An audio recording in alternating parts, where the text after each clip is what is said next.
Well, I'll tell you what, I spent 16 seasons, I played 16 seasons in the major leagues, which is a lot. That's a long time.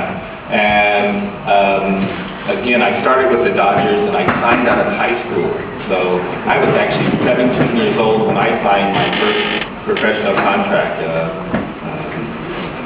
I won't tell you what year that was because then everybody would know how old I actually am. But at age 17, I don't think anyone's really in a position to make decisions. And I had done very well in high school as a student and an athlete. I excelled also.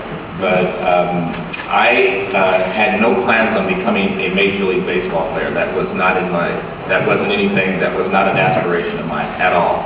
And at 17, when I graduated in June, I graduated and I was prepared to go to college. I was headed to college and I was going to play sports in college. I was going to, my school of choice was University of California at Los Angeles. And,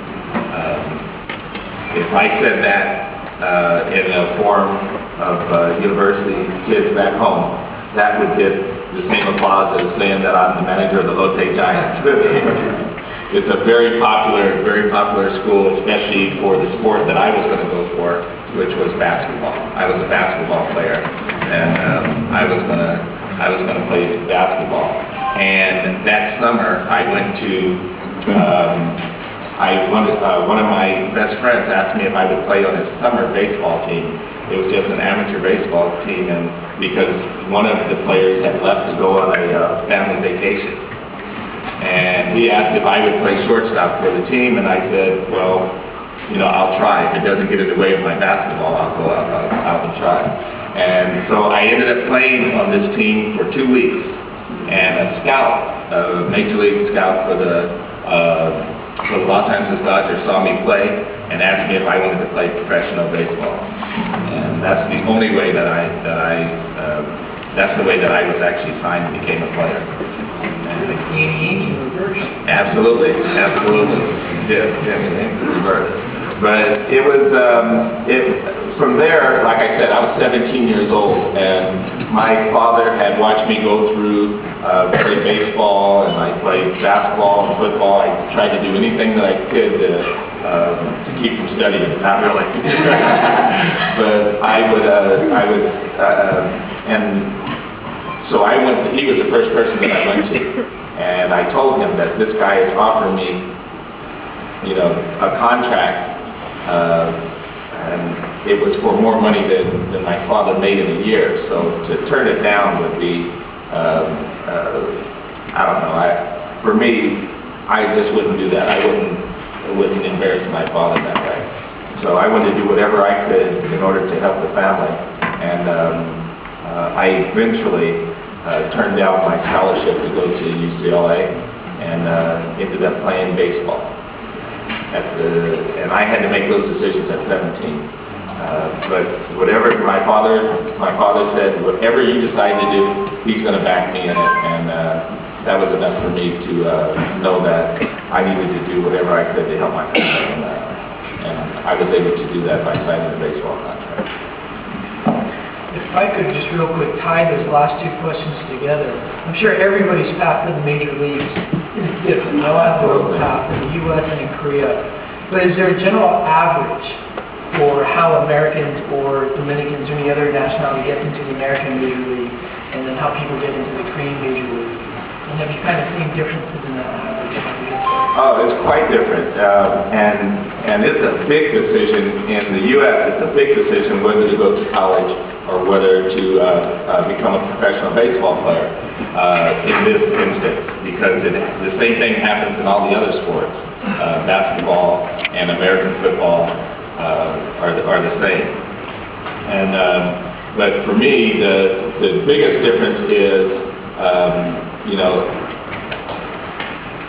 a degree from the University of California at Los Angeles. It's hard to put a price on that and how much it's worth.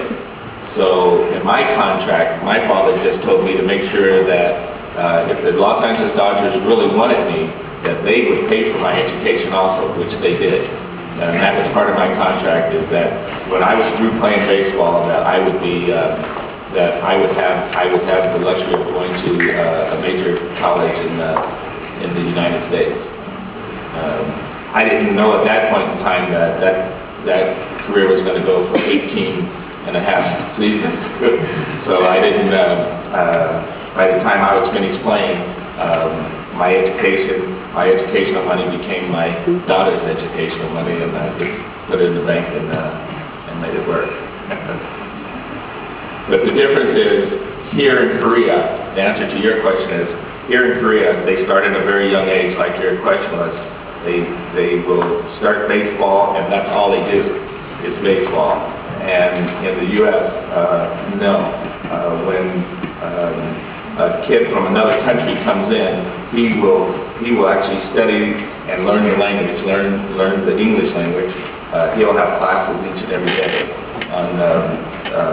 At least he's still studying while he is starting his professional career. And we have 8 minor league baseball teams. Each team, there's 30 major league teams, and each one of them has 7 or 8 minor league teams. So there's no 17-year-olds playing with 35-year-olds. No, they're still, you know, the 18-year-olds are all together, and they move up the ladder. There's a Class A. Actually, there's a rookie league, which are the high school kids.